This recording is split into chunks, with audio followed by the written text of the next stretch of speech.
So for the knowledge-based portion, intradermal is 25 to 30 gauge. It uses a 1/4 to 5/8 inch needle. The amount is up to 0.1 milliliters.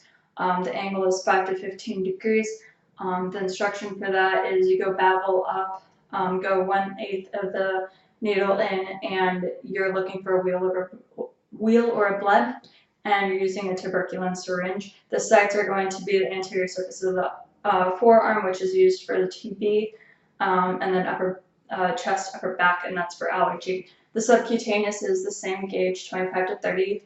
The needle is 3/8 to 5/8 inch needle, up to 1 inch, depending on how big your patient is. The amount is 1 milliliter, or if you're using it for insulin, you use units. The angle is the pinch test, so if you can pinch an inch, you go in at 90 degrees. If you can't pinch an inch, then you go 45 degrees. The instruction for that is using the PERM method, so pinch, insert, remove, hand, medicate.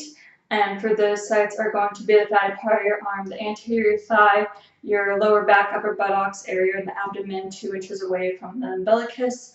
And now for the intramuscular is going to be a gauge of 20 to 24. The needle is 1 to 1.5 inch long. The amount is, for the deltoid, is 1 milliliter. For the other two sites are 2 milliliter, and you're going at 90-degree angle for all three. The instruction is going to be using the Z-track method, which displaces the skin, and then you also aspirate for blood. Patient. For the sites, the deltoid, you find the acromion process. You go 3 fingers down, and it's right there.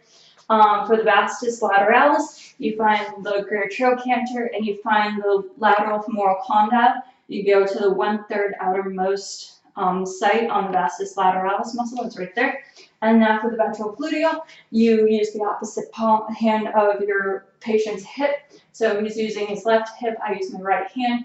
Place my palm on his greater trochanter. Point my pointer finger towards the superior anterior iliac spine, and the other one's towards his iliac crest, and it's right there.